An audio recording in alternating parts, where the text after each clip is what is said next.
সুপ্রভাত বন্ধুরা, কেমন আছো তোমরা? নিশ্চয়ই ভালো আছো, আমরাও সবাই ভালো আছি। তো রাঁধুনি চ্যানেলে আরও একটা নতুন রেসিপি নিয়ে চলে এলাম। তো পাঙস ট্যাংরা মাছগুলো দেখো আমি ভাজার জন্য নুন হলুদ মিশিয়ে এখন কড়াইয়ের মধ্যে দিয়ে দিয়েছি, আর একটু কড়া করে ভেজে নেব। তো মাছটা দেখো আমি কড়া করে ভেজে তুলে রেখেছি, আর এখন কিন্তু ওই তেলের মধ্যেই পেঁয়াজটা দিয়ে দিলাম। পেঁয়াজটা একটু ভালো করে ভাজা ভাজা করার জন্য মানে একটু কড়াইয়ের মধ্যে দিয়ে দিয়েছি, একটু নাড়াচাড়া করবো। আর এখনও লবণ দিইনি।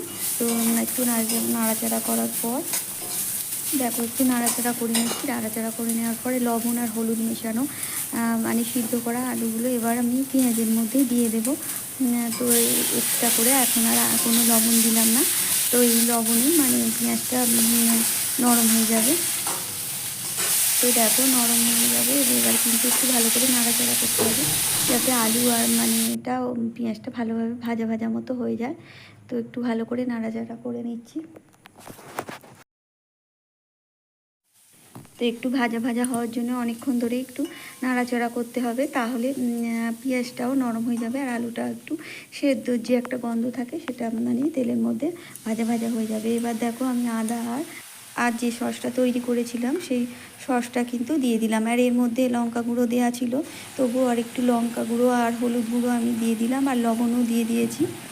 লবণটা আর কি তোমাদের সাথে স্কিপ করে গেছি, তো লবণ দিয়ে দিয়েছি, আর এখন জিরে মরিচ গুঁড়োও দিয়ে দিচ্ছি।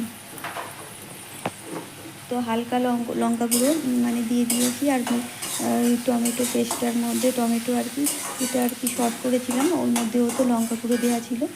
তো দিয়ে ভালো করে কিন্তু আমি সমস্ত মশলার সাথে কষাতে থাকছি।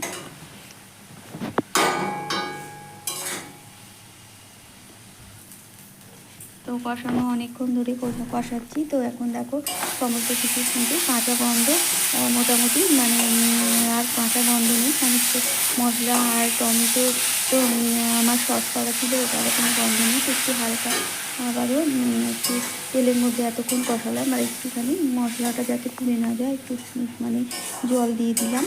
তো জল দিয়ে আবার কষাতে থাকবো। আর এই কষানোর ওপরে কিন্তু মানে মাছের ঝোলের মানে যাই রান্না করো না কেন তার টেস্টটা নির্ভর করে। তো দেখো অনেকক্ষণ ধরেই কিন্তু আমি কষিয়ে নিয়েছি। বেশ খানিকক্ষণ কিন্তু এভাবে কড়াইতে মানে কষাতে হবে। কষানোটার উপর নির্ভর করে কিন্তু মানে তরকারির টেস্ট, তো সেই জন্য অনেকক্ষণ ধরেই আমি এভাবে কষাতে থাকবো।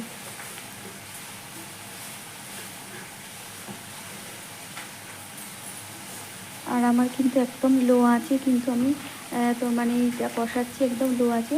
হাই ফ্লেমে কড়াই মানে করলে এটা কিন্তু তলায় ধরে যাওয়ার বা বসে যাওয়ার সম্ভাবনা থাকে। তো একদম লো আছে মানে আর কি কষিয়ে নিচ্ছি তরকারিটা। না দেখো অনেকক্ষণ কিন্তু কষানো হয়ে গেছে, আর তেল মানে ছেড়ে দিয়েছে। তো এবার পরিমাণ মতো একটু জল দিয়ে দেবো, যতটা পরিমাণ আর কি জল প্রয়োজন সেটা দিয়ে দেবো, দিয়ে ভালো করে ফুটতে দেবো। আর তরকারিটা তার আগে সমস্ত মানে ভালোভাবে আর একটু নাড়াচাড়া দিয়ে নেব।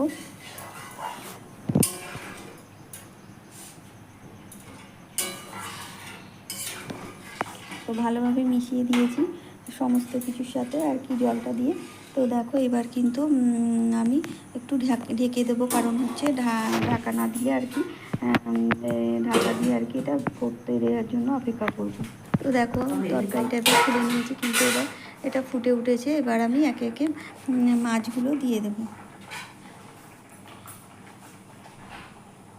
তো দেখো মাছগুলো এখন দিয়ে দিচ্ছি। মাছগুলো দিয়ে একটুখানি ফুটিয়ে নিতে হবে, তা না হলে মানে মাছের মধ্যে আর কি মশলাটা ঢুকবে না। তো দিয়ে আবার দেখো একটু ঢাকা দিয়ে দিচ্ছি, ঢাকা দিয়ে ফুটিয়ে নেব। তো দেখো এবার কিন্তু আমি ঢাকা খুলে নেব। আর মাছটার সাথে তরকারিটা অনেকক্ষণ ধরে ফুটিয়ে নিয়েছি। তো সমস্ত মশলা কিন্তু মাছের মধ্যে। তো আজকের রেসিপিটা যদি ভালো লেগে থাকে তো অবশ্যই লাইক কমেন্ট শেয়ার করে পাশে থেকো। আর নতুন বন্ধুরা অবশ্যই সাবস্ক্রাইব করে লাইক কমেন্ট শেয়ার করে পাশে থেকো। আগামী দিন আরও একটা নতুন ভিডিও নিয়ে চলে আসবো, নতুন কোনো রেসিপির সাথে দেখা হবে। তো আজকের মতো টাটা। তোমরা ভালো থেকো, সুস্থ থেকো, আনন্দে থেকো।